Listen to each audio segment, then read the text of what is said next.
વંદે ગુજરાત.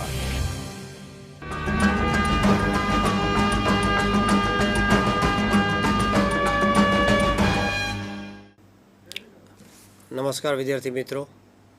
ગુજરાત માધ્યમિક અને ઉચ્ચતર માધ્યમિક શિક્ષણ બોર્ડ દ્વારા આપનું હાર્દિક સ્વાગત છે. હું દીપક એન મિસ્ત્રી નાની દમણ સાર્વજનિક વિદ્યાલયથી આવું છું. ભૌતિક વિજ્ઞાન પર મારે 30 વર્ષનો અનુભવ છે અને એ માહિતી અને એ અનુભવનો સારી એવી જ્ઞાન હું તમને આપીશ. આજે આપણે ભૌતિક વિજ્ઞાનમાં ચેપ્ટર નંબર 3 પ્રવાહ વિદ્યુત અંગે વિસ્તૃત માહિતી મેળવશું. આ પ્રકરણમાં ખાસ કરીને પહેલાં અવરોધ એ શું છે એની માહિતી આવશે, ઓહમનો નિયમ આવશે, ત્યારબાદ એ અવરોધ નક્કી કરવા માટે જે કલર કોડ એની પણ માહિતી આવશે. અને આ જે ચેપ્ટર આ પ્રકરણનું વેઇટેજ 9 માર્ક્સનું છે અને જેમાં લાંબા પ્રશ્નો પણ આવી શકે.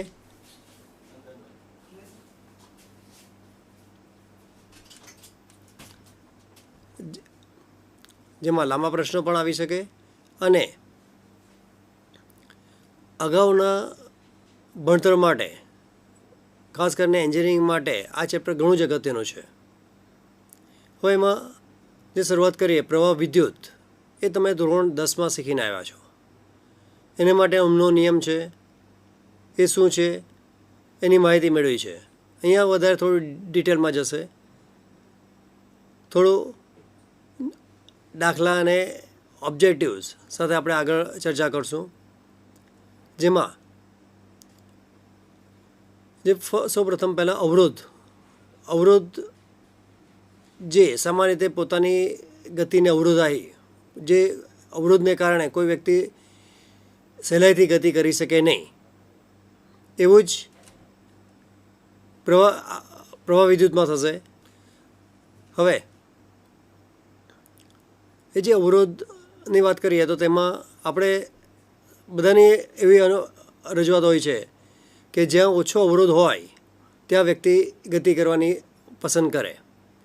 રસ્તા હોય, એક ખરબચડો રસ્તો હોય, બીજો સાદો રસ્તો હોય, તો વ્યક્તિ સાદા રસ્તા પર પહેલો પસંદ કરશે કારણ કે ત્યાં અવરોધ ઓછો લાગે.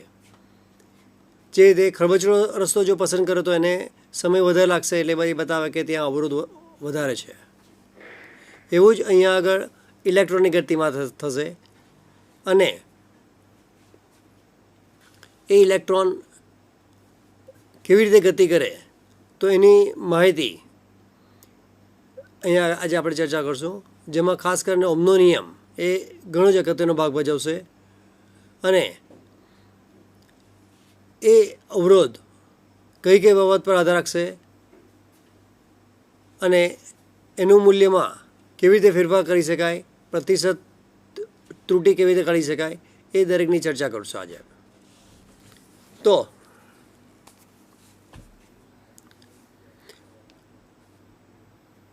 આ એક આપણે પરિપથ પસંદ કરીએ છીએ.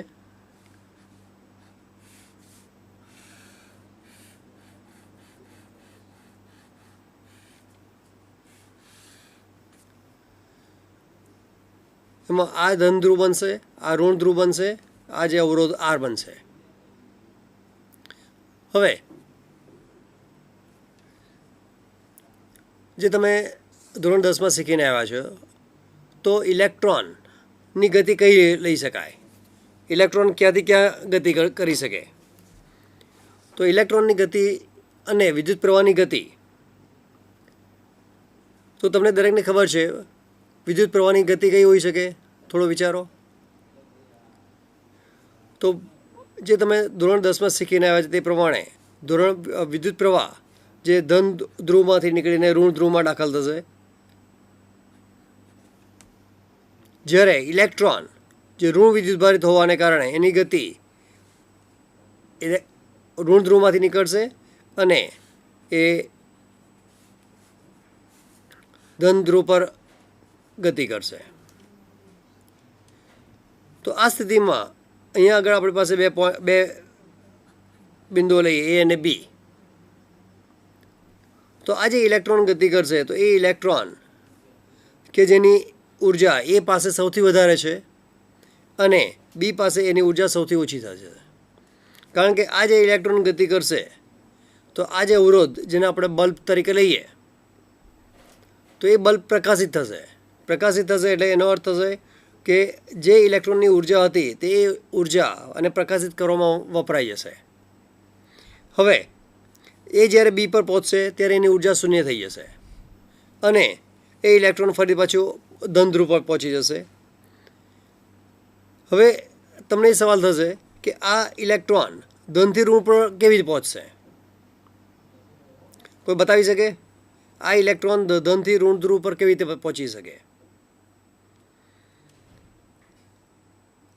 તો એના માટે એનો જવાબ આ રીતે આવી શકે કે કોઈ પણ રાસાયણિક કોષ હોય તો એ રાસાયણિક કોષની અંદર જે ધન અને ઋણ ધ્રુવ હશે અને અંદર રસાયણ હોય છે. એટલે બધા ઇલેક્ટ્રોન્સ જે પ્લસ ધન ધ્રુવ પર જશે, ત્યાં ભેગા થશે અને એ ઇલેક્ટ્રોન આ જે રાસાયણિક પ્રક્રિયા થશે એ રાસાયણિક પ્રક્રિયામાંથી ઉર્જા મેળવશે અને એ ઉર્જા મેળવીને એ ઋણથી ધન ધ્રુવ ધનથી ઋણ ધ્રુવ પર જશે.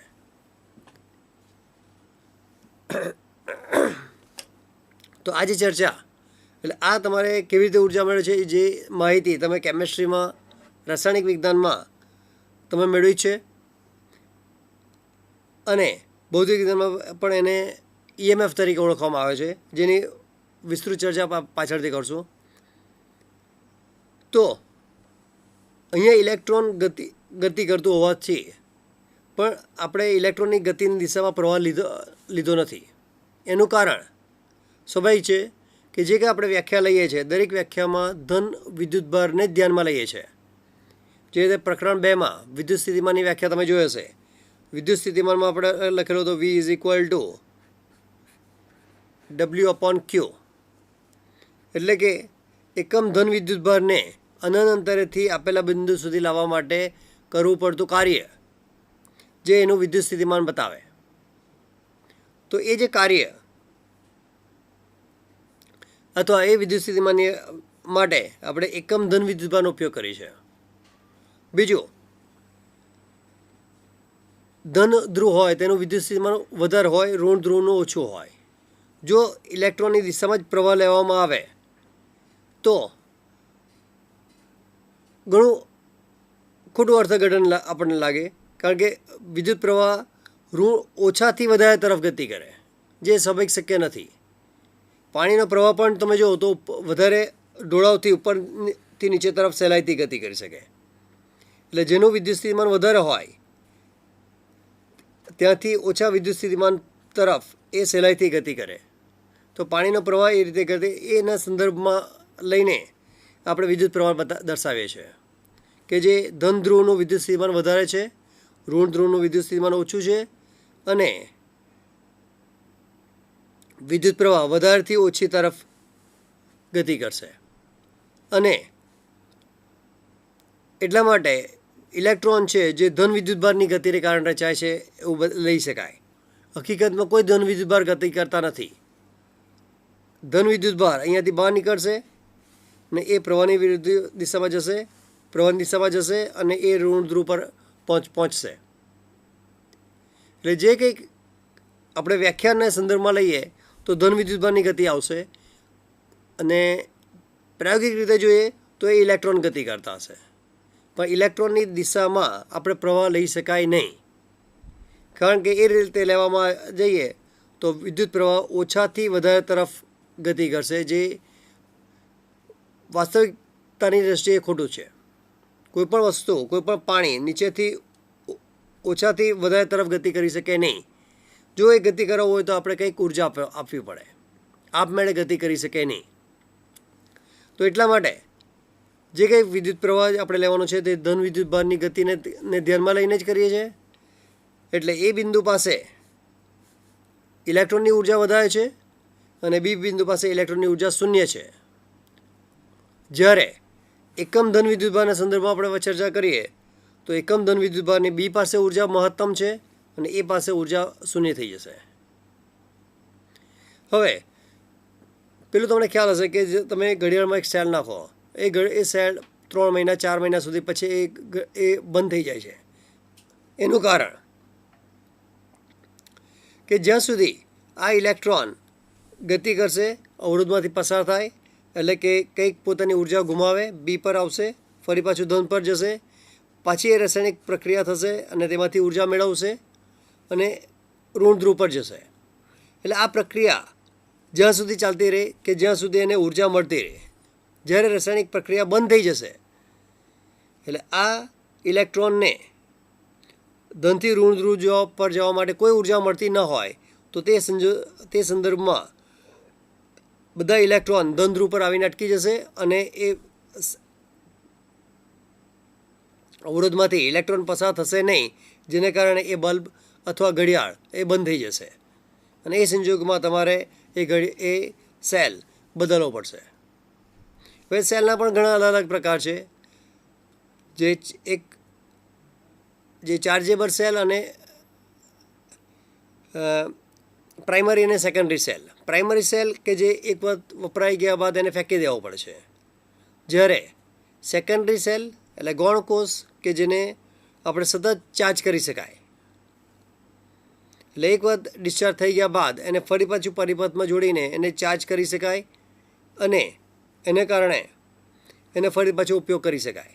સ્વાભાવિક છે કે એની ચાર્જેબલ સેલની કોસ્ટ વધારે હશે. એનું બેસ્ટ એક્ઝામ્પલ આપણે મોબાઈલ ફોનની બેટરી લઈએ. મોબાઈલ ફોનમાં જે સતત એને ચાર્જ કર્યા બાદ સતત વપરાશને કારણે એની બેટરીના પર્સન્ટેજ ધીમે ધીમે ઘટતા જાય છે અને જ્યારે ઓછા પર્સન્ટેજ થઈ ગયા બાદ જો તમે રિચાર્જ ન કરો તો પછી એ બેટરી 0 પર આવી જશે અને તમારો ફોન કનેક્ટિવિટી બંધ થઈ જશે. તો જે આખી બધી ચર્ચામાં જે આપણે વિદ્યુત પ્રવાહને ધ્યાનમાં લઈએ છીએ, તો ફરીથી વિદ્યુત પ્રવાહ એ હંમેશા ધનથી ઋણ ધ્રુવ તરફ ગતિ કરશે, જ્યારે ઇલેક્ટ્રોન ઋણથી ધન ધ્રુવ પર ગતિ કરશે. વિદ્યુત પ્રવાહ જે ધન વિદ્યુતભારની ગતિને ધ્યાનમાં લેવામાં આવે છે વ્યાખ્યાના સંદર્ભમાં, હકીકતમાં કોઈ ધન વિદ્યુતભાર ગતિ કરતા નથી. હકીકતમાં તો ઇલેક્ટ્રોન જ ગતિ કરે છે, પણ ઇલેક્ટ્રોનની દિશામાં વિદ્યુત પ્રવાહ લઈ શકાય નહીં, જે વ્યાખ્યા સાથે સુસંગત થતું નથી. એટલા માટે વિદ્યુત પ્રવાહ ધનથી ઋણ ધ્રુવ તરફ જશે.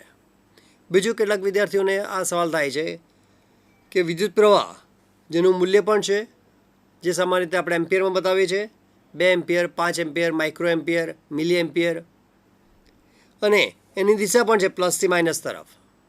તો એ સદિશ રાશિ કે અદિશ રાશિ છે?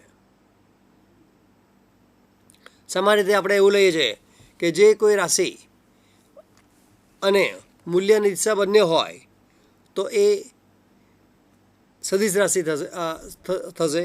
પણ અહીંયા આગળ વિદ્યુત પ્રવાહનું મૂલ્યની દિશા બંને હોવા છતાં એ અદિશ રાશિ તરીકે લેવામાં આવશે. એટલે વિદ્યુત પ્રવાહ I એ અદિશ ભૌતિક રાશિ છે.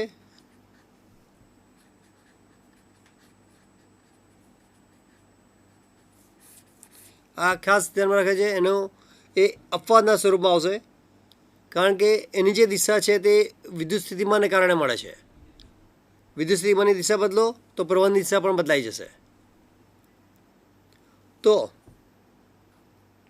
આ પ્રવાહ આપણે કેવી રીતે નક્કી કરવો અને એ પ્રવાહનું મૂલ્ય કેવી રીતે માપી શકાય? સામાન્ય રીતે વિદ્યુત પ્રવાહ જે નક્કી કરવા માટે જે સાધનો વપરાય છે એ સાધન તમે ધોરણ 10માં શીખીને આવ્યા છે. એ કયું સાધન હોઈ શકે?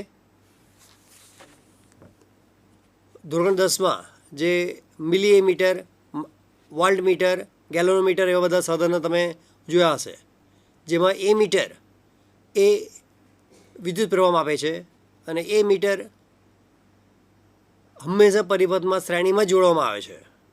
એ શા માટે છે તો એની ચર્ચા આપણે લઈએ છીએ. તો એ વિદ્યુત પ્રવાહ નક્કી કરવા માટે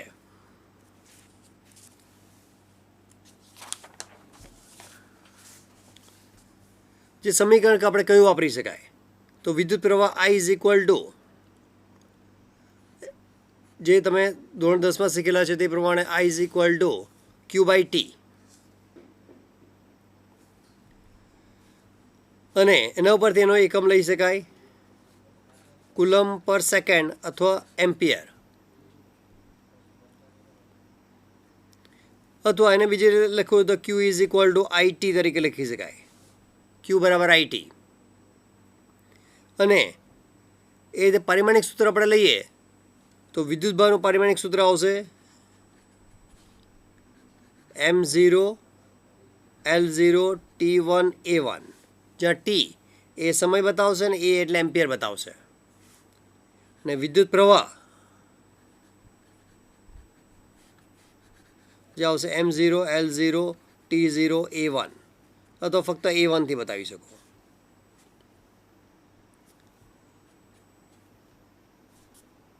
હવે પણ જો સૂક્ષ્મ વિદ્યુતભાર હોય તો સૂક્ષ્મ વિદ્યુતભાર માટે લખી શકાય I = dq/dt. એટલે કે વિદ્યુત ભાર જે પસાર થાય છે તેનું સમયની સાપેક્ષ વિકલન જે વિદ્યુત પ્રવાહ બતાવશે. અને જે વિકલન માટેનું સૂત્ર છે d/dx x⁻n =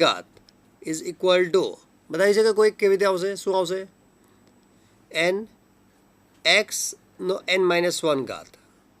ઘણા કેટલાક એવું યાદ રાખે છે n(x(n-1). એ હકીકતમાં ખોટું છે. n x(n-1) એટલે કે દરેકનો ગુણાકાર આવશે, એટલે n-1 એ તમારે દર્શાવવું ખાસ જરૂરી છે. હવે વિદ્યુત પ્રવાહ જે સૈદ્ધાંતિક રીતે નક્કી કરવા માટે આપણે આ સમીકરણનો ઉપયોગ કરીએ છીએ I = dq/dt. અને જ્યાં d/dt જે વિકલન દર્શાવશે અને એ વિકલન કેવી રીતે શોધી શકાય એનું તમને સૂત્ર ખ્યાલ છે જ, જે ધોરણ 11માં તમે એનો ઉપયોગ કર્યો છે. d/dx x⁻n = n x⁻n-1, જે વિકલન દર્શાવે છે. કેટલાક વિદ્યાર્થી મિત્રો એ રીતે યાદ રાખે છે n x(n-1), જે હકીકતમાં ખોટું છે. x⁻n-1 જે એનું વિકલન દર્શાવે છે. એટલે જે પ્રવાહ આપેલો હશે તો એ પ્રવાહનું વિકલન કરો તો તમને પ્રવાહ, જે વિદ્યુતભાર હશે વિદ્યુતભારનું વિકલન કરો તો તમને પ્રવાહ મળશે. અને જો તમને વિદ્યુત પ્રવાહ આપવામાં આવે અને એના ઉપરથી વિદ્યુતભાર શોધવાનો હોય તો એ કેવી રીતે કરી શકાય? તો એના માટે ફોર્મ્યુલા આવશે I = dq/dt. એટલે કે dq = I/dt, ક્રોસ ગુણાકાર કરો I/dt = dq.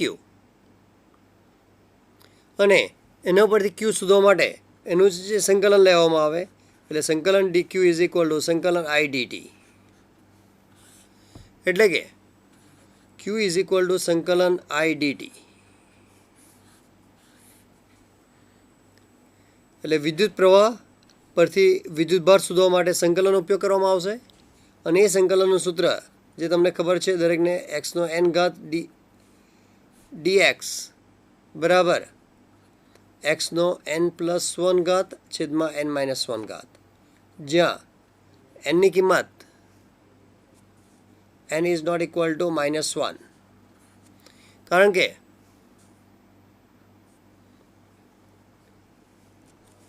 જો તમે n ની કિંમત -1 મૂકો તો -1 + 1 શૂન્ય થઈ જશે, અને છેદ જો શૂન્ય હોય તો એ આખું પદ અવ્યાખ્યાયિત થઈ જાય. તો ફરીથી x⁻n dx નું જે સંકલન એટલે કે x⁻n+1/n+1, એટલે વિકલન અને સંકલન બંનેના સૂત્ર યાદ રાખવાના જરૂર છે. અને એના આધારે આપણે પ્રવાહ પણ નક્કી કરી શકાય, વિદ્યુતભાર પણ નક્કી કરી શકાય. જો પ્રવાહ નક્કી કરવું હોય તો I = આવશે dq/dt, અને વિદ્યુતભાર નક્કી કરવો હશે તો I = સંકલન dq/dt. હવે એના પર આધારિત જે પરીક્ષામાં સવાલ કેવી રીતે પૂછી શકાય તો એક અહીંયા એક્ઝામ્પલ લઈએ છે કે q = 10 + 4t આ સમીકરણ આપેલું છે. તો વિદ્યુત પ્રવાહ કેટલો હોઈ શકે, તો એ નક્કી કરવા માટે જે આપણે અગાઉ જે બતાવ્યો તે પ્રમાણે I બરાબર dq અપોન dt, એટલે વિદ્યુતભાર ખબર છે, પ્રવાહ શોધવાનો છે, તો એટલે કે એનું વિકલન આવશે dq અપોન dt. એટલે d અપોન dt 10 + 4t,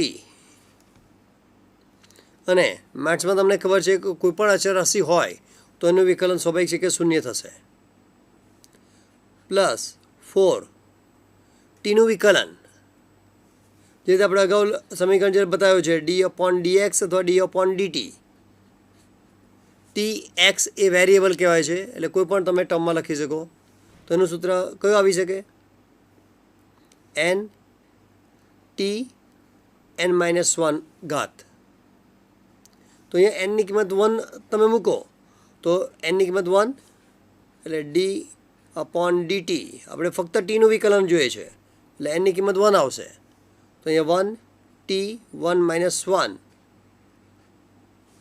એટલે કે 1 ટીનો 0 ઘાત, એટલે કે એનું વિકલન આવશે 1. અથવા તમે ડાયરેક્ટ પણ કહી શકો ડી ટી અપોન ડીટી, જે તમે ડાયરેક્ટ 1 તરીકે બતાવી શકો. એટલે જે ટીનું વિકલન 1 આવશે, એટલે કે એનો આન્સર આવી શકે 4 એમ્પિયર. જે સમીકરણ છે I બરાબર dq અપોન dt, ક્યુની કિંમત મૂકી દો, અને 10 + 4t અચળ રાશિ હોય, કોઈ પણ અચળ રાશિનું વિકલન હંમેશા શૂન્ય થાય છે, અને 4t ડીટીનું વિકલન જે 4નું ટીનું વિકલન 1, એટલે એના પરથી I બરાબર 4 એમ્પિયર બતાવી શકો.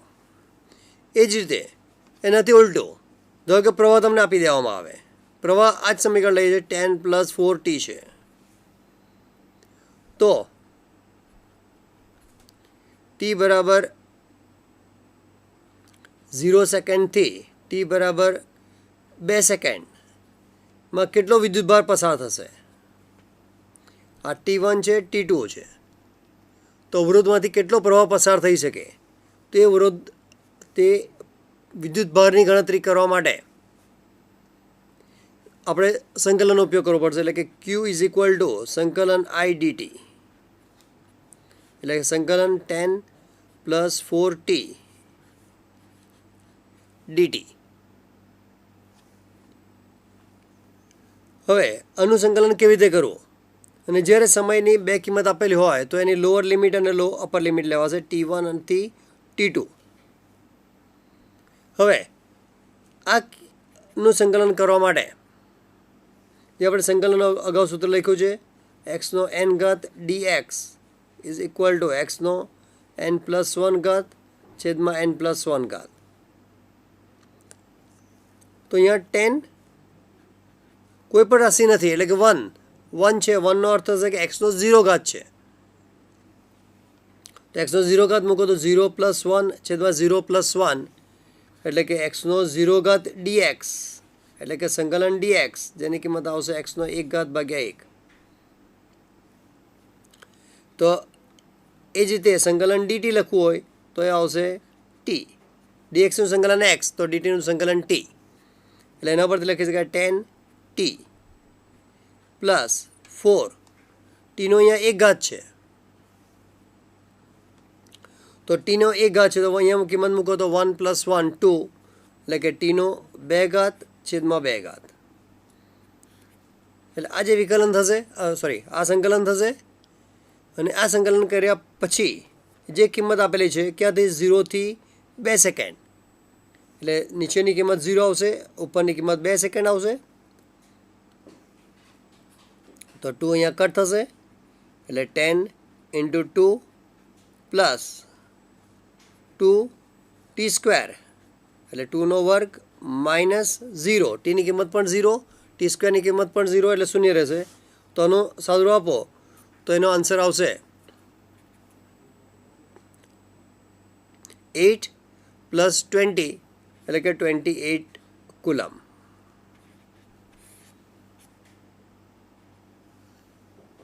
તો વિદ્યાર્થી મિત્રો, અહીંયા આગળ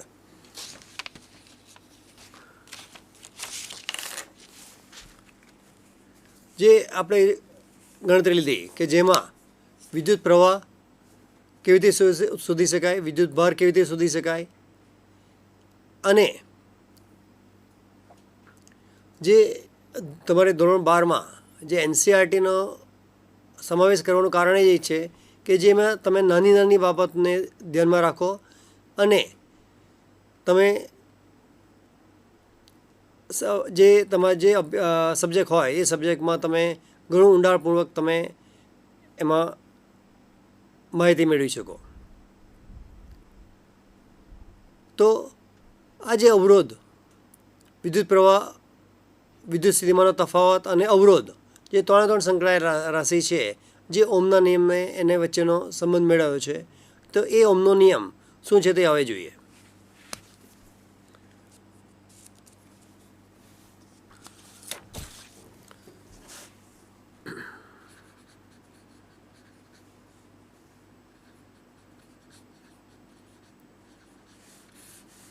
ઓમનો નિયમ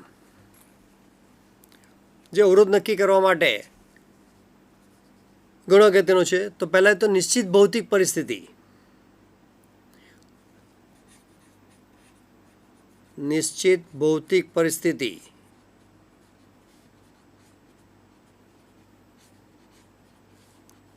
માં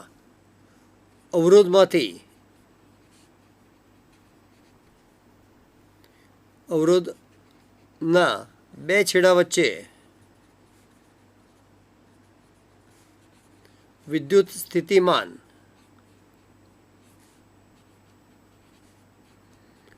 V નો તફાવત,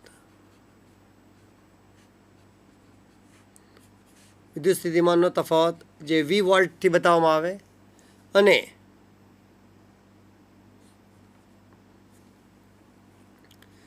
અવરોધમાંથી પસાર થતો પ્રવાહ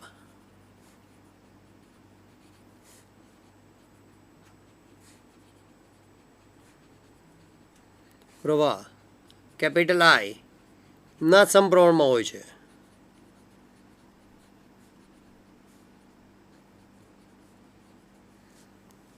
ફરીથી, નિશ્ચિત ભૌતિક પરિસ્થિતિમાં અવરોધના બે છેડા વચ્ચે વિદ્યુત સ્થિતિમાનનો તફાવત V વોલ્ટ જે અવરોધમાંથી પસાર થતા વિદ્યુત પ્રવાહના સમપ્રમાણમાં હોય છે. એટલે કે એને આપણે બતાવી શકાય V ચલે છે કેપિટલ I. અહીંયા નિશ્ચિત ભૌતિક પરિસ્થિતિ લેવાનું કારણ કે આ તાપમાન પર આધારિત છે. જો તમે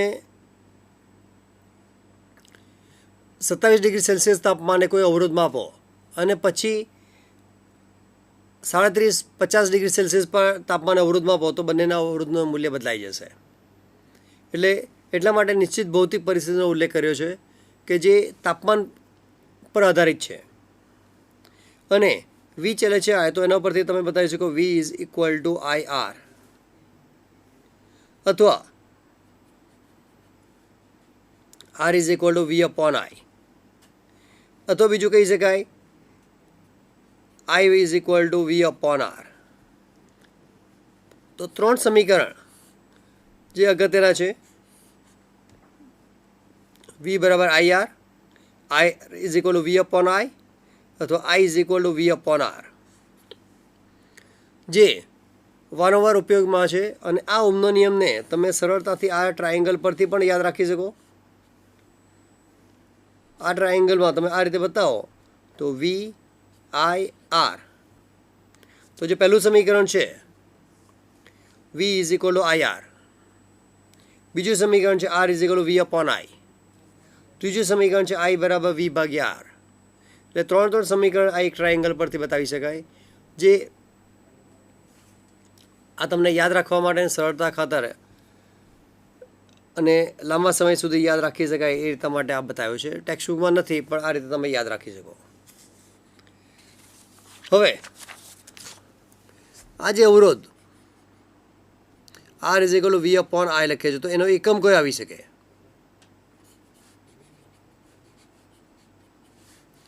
એનો એકમ વોલ્ટ, વિદ્યુત પ્રવાહનો એકમ આવશે એમ્પિયર, અથવા વોલ્ટ અપોન એમ્પિયર, જેને આપણે તમે ઓમ્સથી બતાવી શકો.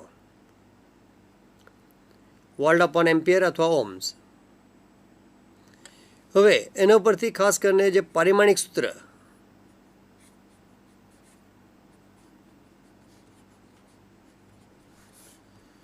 દરેકનું પારિમાણિક સૂત્ર તમારે યાદ રાખવું જરૂરી છે અને એ પારિમાણિક સૂત્રની પ્રેક્ટિસ તમે ધોરણ 11માં કરી જ છે. વિકલન સંકલનનો પણ ઉપયોગ કર્યો છે. એ વિકલન સંકલન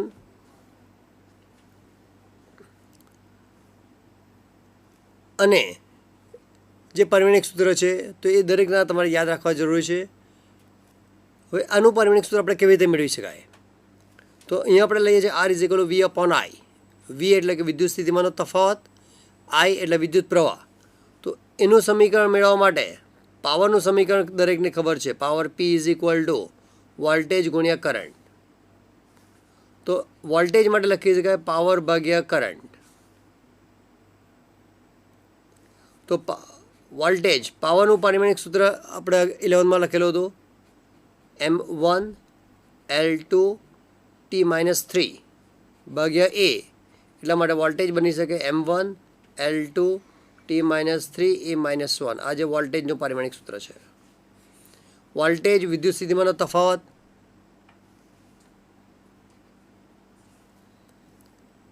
તો આનો ઉપયોગ કરીને પ્રવાહ અવરોધનું પારિમાણિક સૂત્ર મેળવીએ તો વોલ્ટેજ માટે આવશે M1L2T-3 A-1. જે વોલ્ટેજનું પારિમાણિક સૂત્ર બતાવે છે એ નીચેથી ઉપર જશે એટલે -1 થશે અને ભાગ્યા પ્રવાહ છે એટલે એમ્પિયર.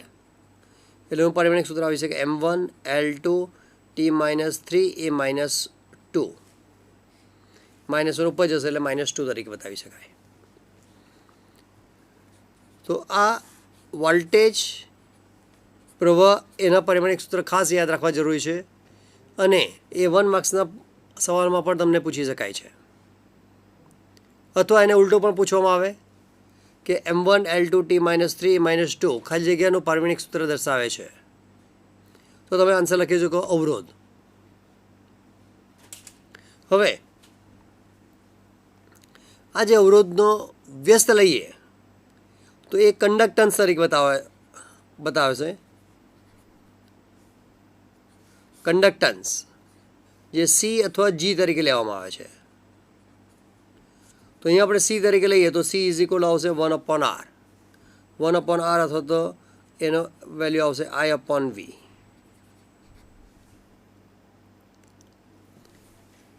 C = 1/R તો એનું ફોર્મ્યુલા આવશે I/V. તો એનો એકમ 1/ohms લખી શકો અથવા મો લખી શકો અથવા સિમેનથી બતાવી શકાય, જ્યાં S એટલે કે સિમેન.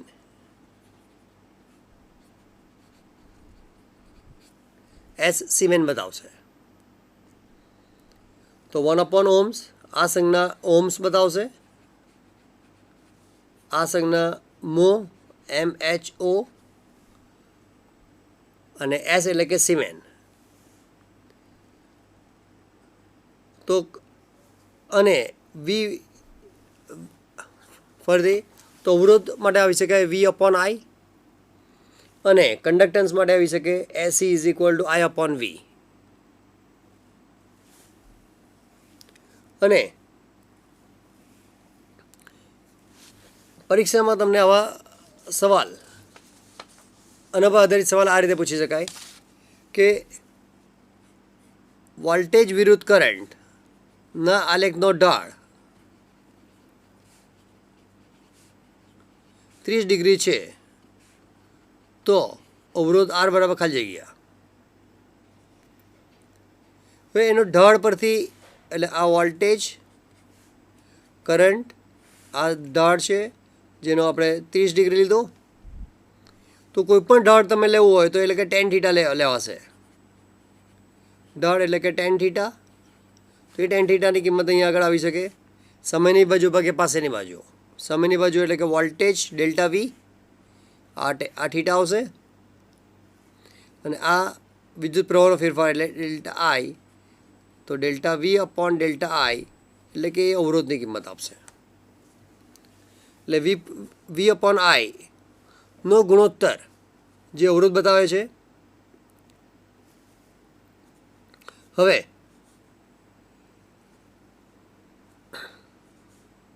તો R is equal to ten theta, થીટાની કિંમત 30 ડિગ્રી આપેલી છે અને ટેન 30ની કિંમત છે 1/√3. એટલે આર બરાબર તમે લખી શકો 1/√3 ohms.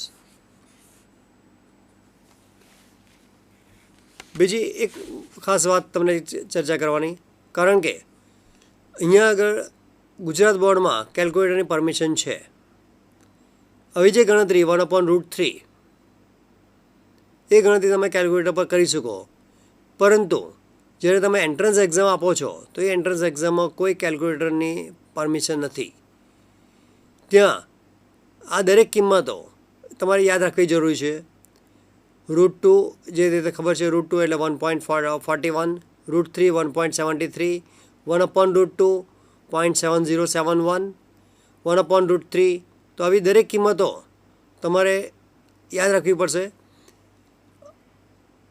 જે તમે ઉપયોગ કરો, આમાં ગોખણપટ્ટી કરવાનો વાત નથી, પણ જેટલે તમે વધારે ઉપયોગ કરશો તો એ વેલ્યુ એ તમને આપોઆપ યાદ રહી જશે. તો આજે આઈ વિરુદ્ધ વીના ઢાળ પરથી તમે અવરોધ શોધી શકો. તે જ રીતે જો તમને આઈ વિરુદ્ધ વીનો આલેખ આપેલો હોય, આઈ વિરુદ્ધ વીના આલેખનો ઢાળ જો 30 ડિગ્રી આપેલું હોય અને અવરોધ શોધવા કીધું હોય તો આન્સર કયો આવી શકે? આઈ વિરુદ્ધ વીનો ઢાળ છે. સવાલમાં થોડો ફેરફાર છે. અહીંયા વી વિરુદ્ધ આઈનો ઢાળ છે, અહીંયા આગળ આઈ વિરુદ્ધ વી છે. તો એના ઉપરથી એનો ઢાળ તમે શોધો તો આ જે ઢાળની કિંમત આવશે તો આ થીટા આવશે, એટલે કે આ સામેની બાજુ ડેલ્ટા આઈ, પાસેની બાજુ એટલે ડેલ્ટા વી થશે, જે અગાઉથી ઉલટી થઈ જશે. એટલે અહીંયા તમે ટેન થીટા તમે લેશો ઢાળ, એટલે કે ટેન થીટા, જેની કિંમત આવશે સામેની બાજુ ડેલ્ટા વી ભાગ્યા ડેલ્ટા આઈ ભાગ્યા ડેલ્ટા વી, એટલે કે એ 1 અવરોધ બતાવશે, એટલે કે કન્ડક્ટન્સની કિંમત આપશે.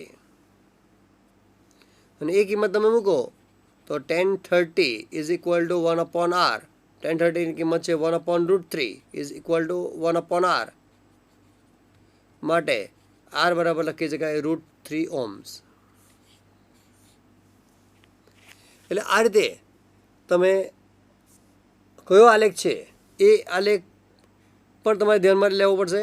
આઈ વિરુદ્ધ વી છે કે વી વિરુદ્ધ આઈ છે. તો ફરીથી વી વિરુદ્ધ આઈનો જો આલેખ હોય અને એનો ઢાળ હોય તો એ અવરોધની કિંમત આપશે. જ્યારે આઈ વિરુદ્ધ વી હોય તો એનો ઢાળ લેવો તો એ કન્ડક્ટન્સની કિંમત આપશે, એટલે કે 1/r ની કિંમત આપશે. અને એના ઉપરથી તમે અવરોધ કન્ડક્ટન્સ એ શોધી શકો. હવે આના પર આધારિત એક તમને બીજો સવાલ આપું છું કે જેમાં આઈ વિરુદ્ધ વીનો આલેખ છે. અહીંયા 3 આલેખ બતાવેલા છે અને એના તાપમાન આપેલા છે T1, T2 અને T3. તો કયું તાપમાન સૌથી વધારે હશે? ટી મહત્તમ તાપમાન કયું હશે? T1, T2 કે T3? આ રીતે તમારે MCQમાં પૂછી શકાય. તો અહીંયા તમે જોશો કે ઢાળ સૌથી વધારે અહીંયા આઈ વિરુદ્ધ વીનો આલેખ છે. તો એમાં કયા આલેખ માટે અવરોધ સૌથી વધારે આવી શકે? થોડો વિચારો. 1, 2 અને 3 પૈકી કયા આલેખ માટે અવરોધનું મૂલ્ય સૌથી વધારે આવી શકે? અને અવરોધનું મૂલ્ય તાપમાનના સમપ્રમાણમાં હોય તો એના આધારે તમે મહત્તમ તાપમાન નક્કી કરી શકો. કે જ્યાં અવરોધ વધારે હોય ત્યાં તાપમાન મહત્તમ હોય, અવરોધ ઓછું હોય ત્યાં તાપમાન ઓછું હોય. તો જે આપણે અગાઉ બતાવ્યું છે કે આઈ વિરુદ્ધ વીનો ઢાળ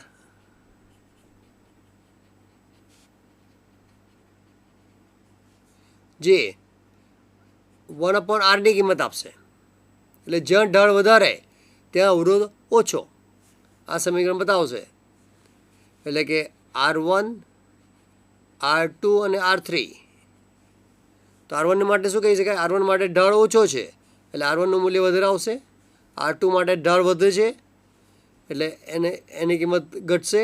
R3ની કિંમત એનો ઢાળ ઓર વધે છે એટલે ઢાળ એની અવરોધની કિંમત ઘટશે. એટલે R1ની કિંમત સૌથી વધારે, R2 એના કરતાં ઓછું આવશે, R3ની કિંમત એના કરતાં ઓછી આવશે. તો એના પરથી તમે બતાવી શકો કે અહીંયા તાપમાન પણ T1 એ T2 કરતાં વધારે છે અને T2નું મૂલ્ય T3 કરતાં વધારે છે. એટલે સૌથી મહત્તમ જે તાપમાન અહીંયા લઈ શકો એટલે કે T મહત્તમ જે તમે T1 પસંદ કરી શકો. એટલે આવા જે ખાસ કરીને નીટ પરીક્ષામાં આવા ઓબ્જેક્ટિવ પૂછાય છે અને આવા ઓબ્જેક્ટિવ માટે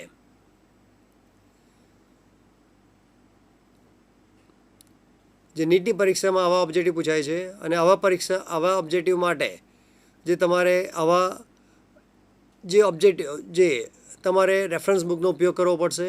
ઘણી બધી માર્કેટમાં બુક્સ અવેલેબલ છે અને એ બુક્સનો ઉપયોગ કરીને આવા ઘણા બધા ઓબ્જેક્ટિવ તમે સોલ્વ કરી શકો. તમે જેટલી વધારે ઓબ્જેક્ટિવ સોલ્વ કરશો તેટલું તમારું સૈદ્ધાંતિક માહિતી વધારે મજબૂત થશે અને તમે વધારે લાંબો સમય સુધી યાદ રાખી શકો.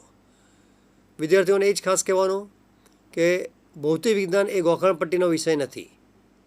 એના માટે જેટલું તમે ઊંડાણમાં પૂર્વક જશો તેટલે તમને વધારે માહિતી મળશે અને તમને વધારે મજા આવશે.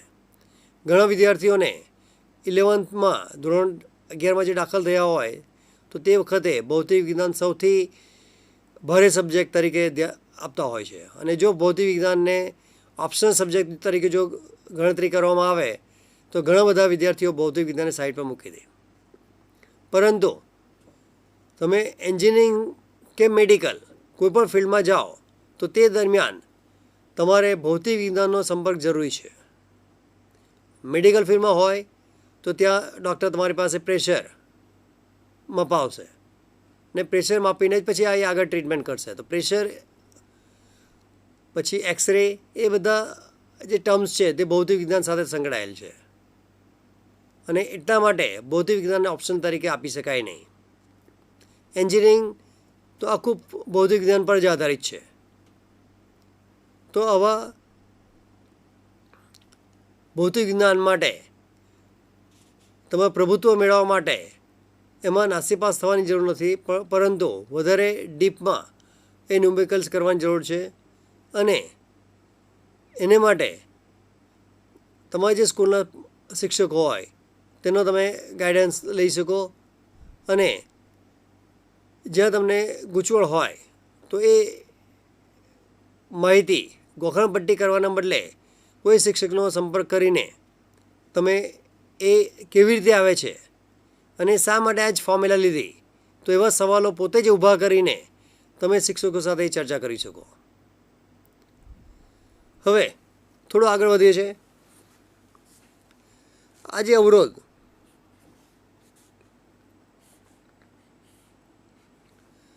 એની લંબાઈ એટલે આવા 2 અવરોધ લેવામાં આવે એટલે આ અવરોધની લંબાઈ L છે, બીજા અવરોધની પણ લંબાઈ L છે. સમાન પ્રકારના અવરોધને આ રીતે એક પછી એક જોડી દેવામાં આવે જેને પાછળથી આપણે કહીએ છીએ શ્રેણી જોડાણ. આ પહેલો અવરોધ અને બીજો અવરોધ. તો આ પરિસ્થિતિમાં એનો અવરોધમાં શું ફેરફાર થઈ શકે? અવરોધ વધી શકે કે ઘટી શકે? ધોરણ 10માં આપેલો છે કે R ચલે છે L એટલે કે લંબાઈ વધશે તો અવરોધ વધશે. અને કેવી રીતે આવશે તે અહીંયા બતાવી દો કે જ્યારે પરિપથ આપણે લઈએ, પરિપથ પૂર્ણ કરીને એ ઇલેક્ટ્રોન અહીંયાથી દાખલ થાય તો આ ઇલેક્ટ્રોન અહીંયા આગળ જે ધન આયનો હશે એ ધન આયન સાથે અથડાતો બહાર નીકળશે. જો લંબાઈ આટલી જ હોય તો એને ઓછો અવરોધ લાગશે, પણ એ ઇલેક્ટ્રોનને અહીંયાથી અહીંયા સુધી પહોંચવા માટે વધારે સમય લાગશે એટલે વધારે વખત એણે ધન આયન સાથે અથડાતા બહાર નીકળવું પડશે. એટલે એના પરથી કહી શકાય કે લંબાઈ વધશે જેને કારણે અવરોધમાં પણ વધારો થાય.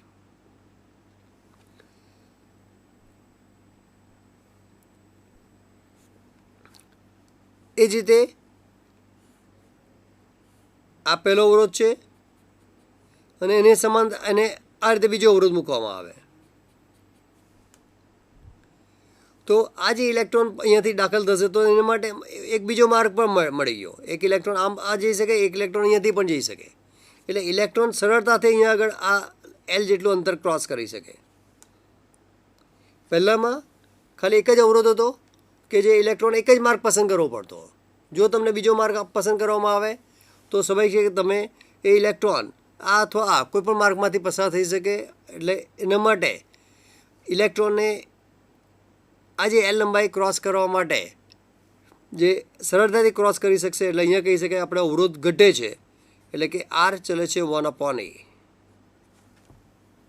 એટલે કે ટૂંકમાં જેટલું આડછેદનું ક્ષેત્રફળ તમે વધારો તેટલો એ ઇલેક્ટ્રોનને એલ લંબાઈ ક્રોસ કરવા માટે વધારે સરળ પડશે. એટલે કે અવરોધમાં ઘટાડો થાય. અને જો લંબાઈ વધારવામાં આવે તો અવરોધમાં વધારો થશે. એટલે કે આના પરથી તમે કહી શકો R is equal to R ચલે છે L/A અથવા આર બરાબર લખી શકાય ρ L/A. જ્યાં આર એટલે કે અવરોધ, ρ એટલે અવરોધકતા, ρ આવશે અવરોધકતા, એલ લંબાઈ અને એ એટલે આડછેદનું ક્ષેત્રફળ. તો આ જે અવરોધકતા અથવા એને વિશિષ્ટ અવરોધ પણ કહેવામાં આવે છે. અવરોધકતા અથવા વિશિષ્ટ અવરોધ. તો એ વિશિષ્ટ અવરોધનો એકમ કયો હોઈ શકે? તો એના માટે સમીકરણ લખવું હોય તો R is equal two ρ L/A. સમીકરણ પરથી લખી શકો આર ρ ઇઝ ઇક્વલ ટુ એ છેદમાં છે એટલે અહીંયા ગુણાકારમાં જશે RA/L. અને એના પરથી તમે એકમ બનાવો તો આરનો એકમ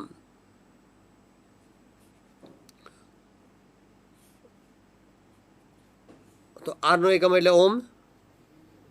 ક્ષેત્રફળ એ એટલે કે ક્ષેત્રફળ જેનો એકમ આવશે મીટર સ્ક્વેર ભાગ્યા મીટર. 1 મીટર કેન્સલ થઈ જશે તો એના પરથી તમે લખી શકો ઓમ મીટર. તો આ જે અવરોધનું પારિમાણિક સૂત્ર કયું આવી શકે? અવરોધનું પારિમાણિક સૂત્ર જે આપણે અગાઉ લખ્યું છે ρ ઇઝ ઇક્વલ ટુ RA/L. તો ρ માટે અવરોધ માટે આપણે લખેલું છે અગાઉ M1 L2 T-3 A-2 જે અવરોધનું પારિમાણિક સૂત્ર છે ગુણ્યા એલ એટલે મીટર સ્ક્વેર ભાગ્યા લંબાઈ. એક લંબાઈ કેન્સલ થઈ જશે એટલે અવરોધ માટે લખી શકાય અવરોધકતા M1 L2 T-3 M1 L3 2 + 1 એટલે M1 L3 T-2 A-2. તો આ જે અવરોધકતાનું પારિમાણિક સૂત્ર આવશે. અને વાહકતા એટલે કે સિગ્મા ઇઝ ઇક્વલ આવશે 1/ρ. 1/ρ તો આ સમીકરણ પ્રમાણે 1/RA/L એટલે કે સિગ્મા ઇઝ ઇક્વલ ટુ લખી શકાય L/RA. તો સિગ્માનો એકમ કયો આવી શકે? સિગ્માનો એકમ આવશે 1/ઓમ મીટર અથવા તમે સિમેન મીટર ઇન્વર્સ પણ કહી શકો અથવા મો મીટર ઇન્વર્સ પણ કહી શકો. તો જે આજે આપણે જે છે ભૌતિક વિજ્ઞાનના જે ત્રીજા ચેપ્ટરના ભાગ 1માં અવરોધ, ઓહમનો નિયમની ચર્ચા કરી. અને એ ઓહમનો નિયમ શું છે? એ ઓહમનો નિયમ એ અવરોધ કઈ બાબત પર આધાર રાખી શકે? અવરોધનું પારિમાણિક સૂત્ર જે આલેખ પરથી કેટલા આવી શકે જેની વિસ્તૃત માહિતી આપણે મેળવી. હવે એ અવરોધનું મૂલ્ય કેવી રીતે નક્કી કરી શકાય? એની તાપમાન પર અસર રાખે છે એટલું આપણે નક્કી કર્યું છે, પણ એક એનું માટે સમીકરણ કયું આવી શકે,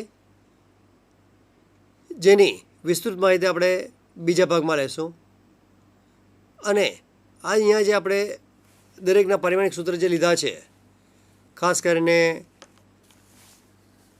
વિદ્યુત સ્થિતિમાનનો તફાવત, દરેકના પારિમાણિક સૂત્ર એ તમારે એકસાથે યાદ રાખવા જરૂરી છે.